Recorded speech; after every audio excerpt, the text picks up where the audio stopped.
glad you can join us. Here's what we have for you this Tuesday, the field day, as the boys of summer make it to the Fall Classic. It was electric. It was wild. It was insane. There's no words for it. The nationwide thrill of wanting it all and closing in. Accurate only 17% of the time.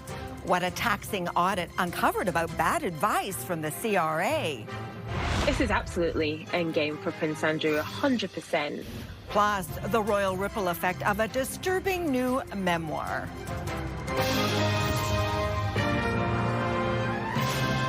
CTV National News with Sandy Ronaldo. Ticket sales for the World Series went wild this morning, selling out quickly, some going for as much as $1,600 per ticket. Now that our favorite Canadian baseball team has advanced to the Fall Classic for the first time since 1993. On Friday, the Toronto Blue Jays play the reigning champion LA Dodgers in Game 1. But let's revel in the big moment in the 7th inning last night when George Springer's home run gave the Jays their comeback win and a 4-3 victory. CTV's Raheem Ladani now on a nation still riding the excitement of yesterday's victory. Raheem. Sandy, many of the people we've been chatting with have a hoarse voice from all of the celebrations last night. This game has quickly evolved into a where were you moment, a moment not just for Torontonians, but all Canadians. This is what winning sounds like. And this is what it looked like Monday night as fans flooded the streets of Toronto. These guys, they're not Cardinals. They're not Doves. They are Blue Jays. And we are here, and we are here now, and we are heading to the World Series, baby. Come on. Super excited. Game 7, World Series. Yeah! This is absolutely monumental. We needed this, Canada. We needed this. Things aren't all gone to crap. We've got this, and the World Series will be a huge celebration for our country. Swinging a fly ball to left. It was George Springer's monumental home run in the 7th inning that lifted the Jays to a come-from-behind victory. And fans are still savoring the moment. I'm still blown away. Springer's the best. And him. I lost my voice last night from screaming so loud. I restrain myself from not waking up my kids. On Ticketmaster this morning, thousands of hopefuls spent hours trying to snag a ticket to the upcoming World Series. While outside the Jays shop, people have been lining up for hours. Everyone clamoring for merchandise to commemorate this historic postseason. World Series gear, got that going on. It's a moment in time that even non-sports fans are going to appreciate, right? This was what brings the country together. No one knows how baseball can unite a country better than Joe Carter. And the Blue Jays legend has a message for this team. The job is not finished. And I like what Vlad said last night. He said we have 4 more games, and that's what they have to focus on. Don't be happy getting there. Go there to win it. An opportunity to create their own touch-em-all Joe moment and cement themselves in baseball history. The focus now shifts to Game 1 on Friday night inside the ballpark behind me, where the Blue Jays will begin their quest for the franchise's 3rd World Series championship. Sandy. Okay, Raheem, thank you so much. Now, there's always a cash benefit to a big sporting event like this. Bars, restaurants, gift shops are revving up for an influx of Canadian and American fans. CTV's Adrian Gobriel now on the boost to business courtesy the Jays. Hi, Adrian. Sandy, the World Series is on tap. We're at Toronto's Amsterdam Brewhouse, just a few hundred meters from the ballpark. Though businesses across the city of Toronto and the country are celebrating the Blue Jays and the economic windfall on the way. Revenue is pouring in. But my flight yesterday was packed with Blue Jays fans. With thousands flocking to Toronto to toast Canada's team. Even on the flight, they were cheering, "Let's go Blue Jays." From small towns to big cities across the country, Canadians are congregating en masse. The phone's been ringing off the hook this morning, renting lights, renting carpets, booking DJs, so it's all hands on deck. Toronto's Amsterdam Brewhouse predicts they'll go through at least 60 kegs of beer for Games 1 and 2 of the World Series. To be able to serve, guests from around the world is always a great thing. In a time of stiff economic headwinds, George Springer's historic home run has also provided a tailwind for the country's largest city. With tourism data for the American League Championship Series still being calculated, Game 2 of the ALDS against the Yankees saw hotel demand in Toronto spike 22% compared to the same day last year. So in the immediate term, we get lots of spending at businesses, hotels, restaurants, all throughout the city. But that long-term impact is so important with the reputation lift. It may be a 7-game World Series, though the payoff for the city, for businesses, is much more long-term. When people on TVs all across North America see the energy of the city, see the fan base, and see the gorgeous skyline on every broadcast, and that has a long-term build that's so important. Unlike 1993, at this World Series, nearly everyone will have a camera in hand with the ability to market a city and country with the tap of a finger.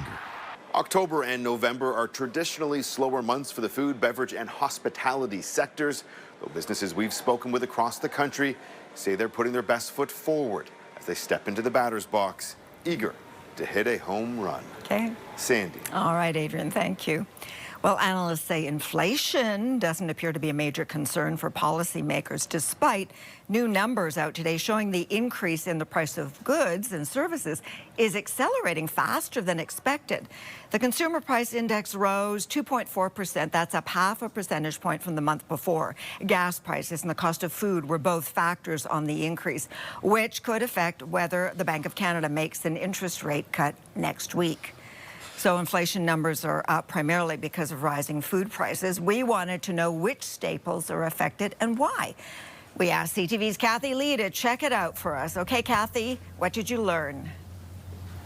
Sandy, Canadians are paying 4% more year over year for food at the grocery stores, and it continues to be a pain point for many who are struggling. The faster price growth was driven by a handful of items, including vegetables, sugar, coffee, along with fresh and frozen beef. I spoke to a number of people today who say it's getting more difficult to put food on the table and pay for other necessities. I have 2 kids, and I go to the grocery store, and I'll buy 1 bag of groceries, and it's like $100 every time. Some have even tapped into the food bank because they need that extra support during the tough times. Usually I set a budget of like $250, and that only gets me like a week. The reasons for the increase in price for each commodity differs. A food expert says for coffee and beef, lower supply and high demand has driven up the cost. Coffee has been impacted by climate change and infestation in some countries, and the Canadian cattle industry is experiencing the lowest number of herds in decades. For the other items, a combination of labor cost increases and tariffs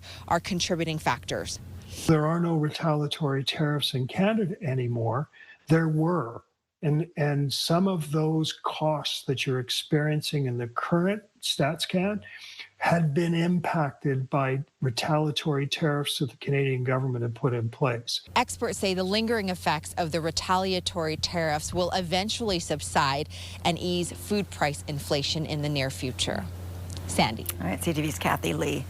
Well, if you have ever tried to reach the Canada Revenue Agency and been frustrated by the slow response, even found some of the answers you get fall short or are simply wrong, you're not alone. Canada's Auditor General released a troubling report today that highlights the failure of the CRA to do the job well. CTV's Abigail Beeman now with the findings and what they reveal about the agency. Hi, Abigail. Sandy, we've long heard about issues at the CRA, but the latest Auditor General's report saying people calling in are now waiting twice as long as last year to get through. You don't need to be sidelined, you don't need to be stalled, you don't need to be dropped. You need to be dealt with and worked with. David Cornish is not surprised by the Auditor General's findings about shortcomings at the Canada Revenue Agency. He's spent enough time trying to get through himself. Hours and hours, and then dropped. And the next day, hours and hours, and then dropped. Even if you have to wait, when you get through, you should get an accurate response. The report found during test calls, non-specific questions about benefits fared the best, but callers only got accurate information 56% of the time. Business tax questions were only 54% accurate. And at the bottom of the barrel, non-account specific individual tax questions answered correctly only 17% of the time. Put another way, if you ask a general question about your individual taxes, you have an 83% chance of getting a wrong answer from the Canada Revenue Agency. We found that the accuracy was much higher when questions pertain to specific accounts. Why does this government force Canadians to pay so much for such terrible service? We are holding CRA to account. The 100-day plan is showing I think, spectacular results so far. We've got a lot of work to do. The government says they've already hired more employees and beat their own goal, which was to have 70% of calls answered at all. The latest data from 2 weeks ago puts calls answered by the CRA at 90%. Sandy? Okay, Abigail, thank you. And the Auditor General's report also mentions the Canadian military is falling short on recruiting and training enough members to meet the country's operational requirements. The AG found that despite a recruitment push and a massive spending commitment, on average, only 1 in 13 applicants end up starting basic training. The Canadian Armed Forces are thousands of members short. Well, Canada's military is in the market for new submarines, and defense ministers from Germany and Norway are in town to float their joint venture. The visit comes just days before Mark Carney heads to Asia, where a Korean contender is also in the running. CTV's Judy Trin was at the European pitch today. Reception for the German and Norwegian defense ministers as they try to persuade Canada to buy submarines from their joint venture. The NATO allies propose building some of their vessels in this country. If Canada decides to want to produce on its own territory from which point of time ever, then that's possible too. But the TKMS submarines aren't in production yet. They're still being developed, compared to the other contender, South Korea, whose subs are rolling off assembly lines. Hanwha is promising to deliver 4 subs by 2035. Our submarines is already in operation. Canada needs new submarines urgently. Only 1 is in operation, the other 3 in maintenance. The Germans say their subs have stealth mode and are being tested in the north, but acknowledge South Korea's vessels could cost less. And not to forget, the one thing is maybe the price, $1 cheaper or 2, and the other one is, what is the reliable partnership? The Canadian Armed Forces wants 12 submarines. When maintenance is factored in, the contract will be worth hundreds of billions of dollars over decades. Norway says in a time of uncertainty, that expertise should be shared between NATO allies. We will maintain them together. We will develop them together. We will train the crew together. And hopefully also, we will sail together. South Korea says it too can move manufacturing to Canada if the government insists. Next week, the Prime Minister will get to see Hanwha's shipyard up close when he visits Asia. Right. Sandy. All right, CTV's Judy Trin in Ottawa. Israel is urging Prime Minister Carney to drop his commitment to the arrest warrant for Israeli leader Benjamin Netanyahu issued by the International Criminal Court. We believe that Prime Minister Carney should, of course, reconsider this and welcome Prime Minister Netanyahu, the leader of the only Jewish state and democratic country here in the Middle East, to Canada. Mark Carney confirmed in an interview with Bloomberg that he would fulfill the pledge to arrest Netanyahu on war crime charges if he ever traveled to Canada. The ICC issued the warrant last year for alleged crimes against humanity in the Gaza conflict. Israel rejects the jurisdiction of the Hague-based court and denies the accusations. Now, U.S. Vice President J.D. Vance is in Israel as the Trump administration tries to stabilize the fragile Gaza ceasefire. But Vance says no U.S. troops will be sent into the region.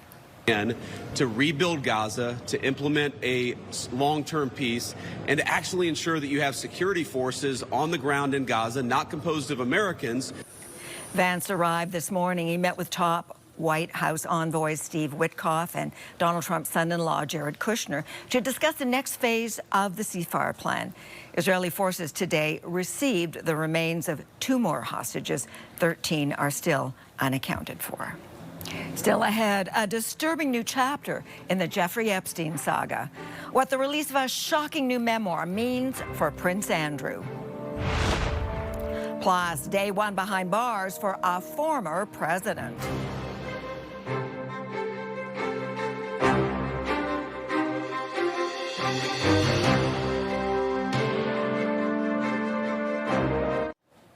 A blockbuster memoir by Virginia Giuffre hit bookstores today. She was one of sex offender Jeffrey Epstein's trafficking victims.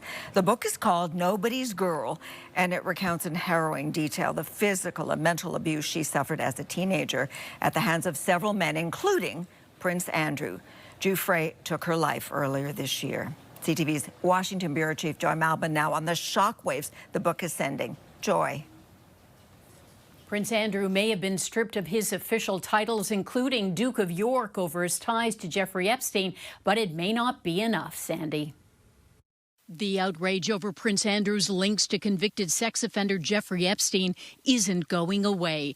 Revived in an explosive new book written before Virginia Giuffre took her own life, detailing how she was forced to have sex with Prince Andrew multiple times when she was just 17, including one encounter on Epstein's private island involving group sex with underage girls. He was friendly enough, she wrote, but still entitled, as if he believed having sex with me was his birthright. She also spoke about that infamous 2019 BBC interview, a PR disaster that backfired for the prince. Categorically, I don't remember meeting her at all. He knows exactly what he's done, and I hope he comes clean about it. Thank you. Andrew settled out of court with his accuser, but Giuffre's book has sparked new accusations and humiliating headlines, alleging Andrew tried to dig up dirt on Giuffre, and leaked emails suggest the prince did not cut off contact with Epstein until much later. Commenting in 2018 that, he had ceased contact. And then in 2011, we've got this set of emails that are released that essentially say we'll play again soon and we're in this together, right? For Virginia's family, there's a sense of vindication and a plea to the U.S. president to fulfill his campaign pledge.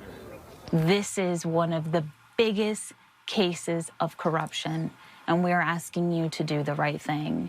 Will you hold to your promise? London police are looking into these new allegations that Prince Andrew asked a police officer to investigate Giuffre, and calls for a parliamentary inquiry into the royal are getting louder. Okay. Sandy? CTV's Joy Malbon in Washington.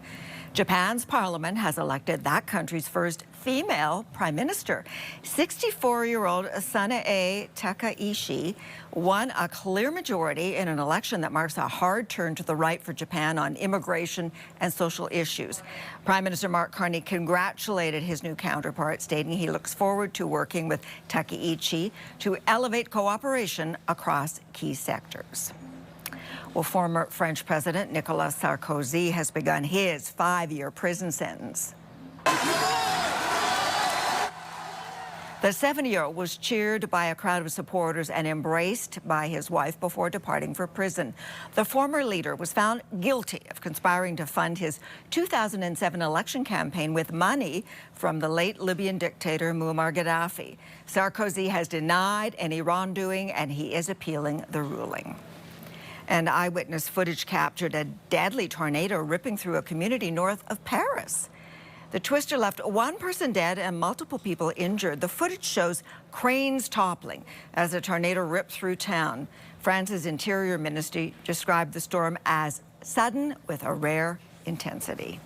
And we'll be right back with more news coming up. Don't go away.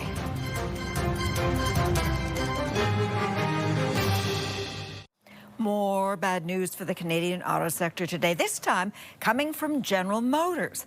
The company confirmed it is ending production of its EV delivery van manufactured in Ingersoll, Ontario. CTV's John Vanavalli-Rao now on the reasons behind the move and the impact. John.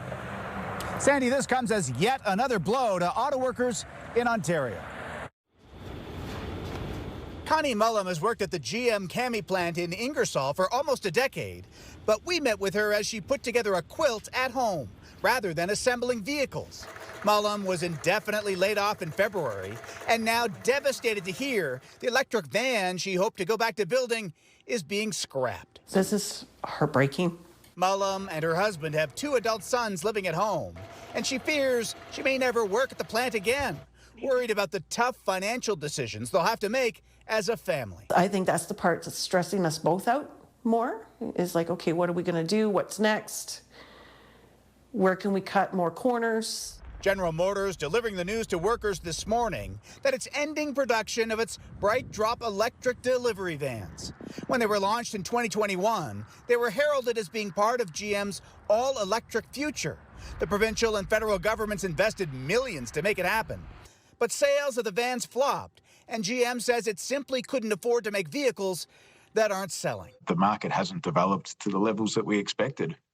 And then we have to be responsive to that as a responsible business. Production is not being moved elsewhere. And as for whether this had anything to do with U.S. tariffs, I can categorically say that this has nothing to do with tariffs. The announcement comes a week after Stellantis said it was moving production of the Jeep Compass from Brampton, Ontario to Illinois.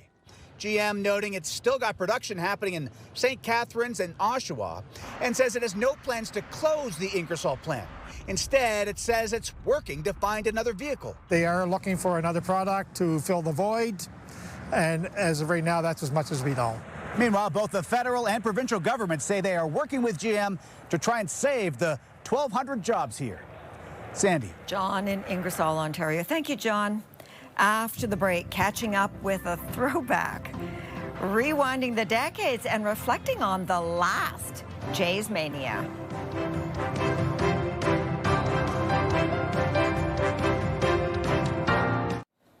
Well, fresh off the Blue Jays win last night and the team's advancement to the Fall Classic, we couldn't resist dipping into our CTV archives, indulge us, to show you when the Jays last won the World Series way back in 1993. Now, this is not to jinx the team, but just to remember what it felt like 32 years ago.